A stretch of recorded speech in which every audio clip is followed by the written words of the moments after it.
ಗುರು ಬ್ರಹ್ಮ ಗುರು ವಿಷ್ಣು ಗುರುದೇವ ಮಹೇಶ್ವರ ಗುರು ಸಾಕ್ಷಾತ್ ಪರಬ್ರಹ್ಮ ತಸ್ಮೈ ಶ್ರೀ ಗುರುವೇ ನಮಃ.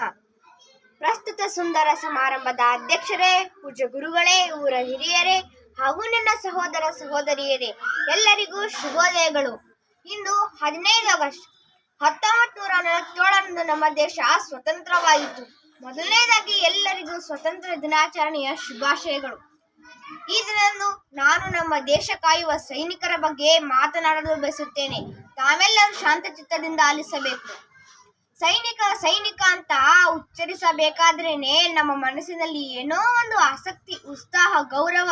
ಏಕೆಂದರೆ ದೇಶಕ್ಕೋಸ್ಕರ ಏನಾದರೂ ಮಾಡಬೇಕೋ ಎನ್ನುವ ದೃಢ ನಿರ್ಧಾರದಿಂದ ಒಬ್ಬ ಇರುತ್ತಾನೆ ಅಂದ್ರೆ ಅವನೇ ನಮ್ಮ ಸೈನಿಕ. ಉಗ್ರರ ವಿರುದ್ಧ ಎದೆಗೊಡ್ಡಿ ನಿಲ್ಲುತ್ತಾನೆ ಅಂದ್ರೆ ಅವನೇ ನಮ್ಮ ಸೈನಿಕ. ದೇಶಕ್ಕೋಸ್ಕರ ತನ್ನ ಸ್ವಂತ ಪರಿವಾರವನ್ನೇ ತ್ಯಜಿಸುತ್ತಾನೆ ಅಂದ್ರೆ ಅವನೇ ನಮ್ಮ ಸೈನಿಕ. ತನ್ನ ಮನೆಯನ್ನು ಬಿಟ್ಟು ಗಡಿಯನ್ನೇ ತನ್ನ ಮನೆ ಮಾಡಿಕೊಂಡು, ತನ್ನ ತಾಯಿ ಇದ್ದರೂ ಕೂಡ ಭಾರತಾಂಬೆ ತನ್ನ ತಾಯಿ ಎಂದುಕೊಂಡು ವಿರೋಧಿಗಳಿಂದ ನಮ್ಮ ದೇಶ ರಕ್ಷಿಸುತ್ತಾನೆ ಅಂದ್ರೆ ಅವನೇ ನಮ್ಮ ಸೈನಿಕ.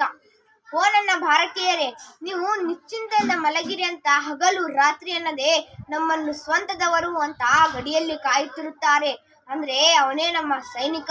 ಆದರೆ ವಿಪರ್ಯಾಸವೇನೆಂದರೆ, ಯಾವಾಗ ಗಡಿಯಲ್ಲಿ ಉಗ್ರರು ನುಸುಳಿ ದಾಳಿ ಮಾಡಿದಾಗ, ಅವರನ್ನು ಹಿಮ್ಮೆಟ್ಟಿದಾಗ, ಪ್ರಾಣ ತ್ಯಾಗ ಮಾಡಿದಾಗ ಮಾತ್ರ ನಮ್ಮ ಸೈನಿಕರ ಕೊಡೆಗಳನ್ನು ಸ್ಮರಿಸುತ್ತೇವೆ.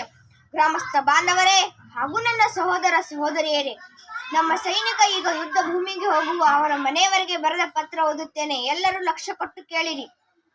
ಒಂದು ವೇಳೆ ನಾನು ಯುದ್ಧ ಭೂಮಿಯಲ್ಲಿ ಸತ್ತರೆ, ಸತ್ತ ಮೇಲೆ ನನ್ನ ಶವ ಸಿಕ್ಕಿದರೆ, ನನಗೆ ಸಿಕ್ಕಿರುವ ಪದಕಗಳನ್ನು ನನ್ನ ಎದೆ ಮೇಲೆ ಇಟ್ಟು ನಿನ್ನ ಮಗ ಒಳ್ಳೆಯ ಹೆಗಳಿಕೆ ಕೆಲಸ ಮಾಡಿದ್ದಾನೆ ಅಂತ ನನ್ನ ತಾಯಿಗೆ ತಿಳಿಸಿ. ನನ್ನ ತಂದೆಗೆ ಹೇಳಿ, ಇವತ್ತಿನಿಂದ ನನ್ನ ಬಗ್ಗೆ ಚಿಂತೆ ಮಾಡುವ ಅವಶ್ಯಕತೆ ಇಲ್ಲ ಅಂತ. ಯಾಕಂದ್ರೆ ಇವತ್ತಿನಿಂದ ನಾನು ಯಾವುದೇ ರೀತಿಯಾದ ಚಿಂತೆ ಪಡುವುದಿಲ್ಲ ಅಂತ. ನನ್ನ ತಮ್ಮನಿಗೆ ಹೇಳಿ, ನನ್ನ ಬೈಕಿನ ಕೀ ಇವತ್ತಿನಿಂದ ಶಾಶ್ವತವಾಗಿ ಅವನದೇ ಅಂತ. ನನ್ನ ತಂಗಿಗೆ ಅಳಬಾರದು ಎಂದು ಹೇಳಿ, ಯಾಕಂದ್ರೆ ಇವತ್ತಿನ ಸೂರ್ಯಾಸ್ತದ ನಂತರ ಅವರ ಅಣ್ಣ ಚಿರನಿದ್ರೆಗೆ ಜಾರಿದ್ದಾನೆ ಅಂತ. ನನ್ನ ದೇಶಕ್ಕೆ ಹೇಳಿ, ದುಃಖ ಪಡಬೇಡಿ ಎಂದು. ಯಾಕಂದ್ರೆ ನಾನು ಸೈನಿಕ. ನಾನು ಹುಟ್ಟಿರುವುದೇ ದೇಶಕ್ಕೋಸ್ಕರ, ಪ್ರಾಣ ಕೊಡೋಕ್ಕೆ ಅಂತಾನೆ. ಬಂಧುಗಳೇ, ಇವತ್ತು ನಮ್ಮ ದೇಶದ ಬಾವುಟ ರಾರಾಜಿಸುತ್ತದೆ ಅಂದ್ರೆ ಅದಕ್ಕೆ ಕಾರಣ ಗಾಳಿಯಲ್ಲ, ಹೋರಾಡಿ ಪ್ರಾಣ ತ್ಯಾಗ ಮಾಡಿದ ನಮ್ಮ ಸೈನಿಕರ ಕೊನೆ ಉಸಿರಿನಿಂದ. ನಾನು ಕೊನೆಯದಾಗಿ ನಿಮಗೆಲ್ಲರಿಗೂ ಹೇಳೋದೇನೆಂದರೆ, ಇವತ್ತು ನೀವು ಒಳ್ಳೆಯ ಊಟ ಮಾಡಿದ್ದೀರಿ ಅಂದರೆ ರೈತರಿಗೆ ಧನ್ಯವಾದ ಹೇಳಿ. ಅದೇ ಊಟ ಶಾಂತಿಯಿಂದ ಮಾಡಿದ್ದೀರಿ ಅಂದರೆ ನಮ್ಮ ಸೈನಿಕರಿಗೆ ಧನ್ಯವಾದ ಹೇಳಿ.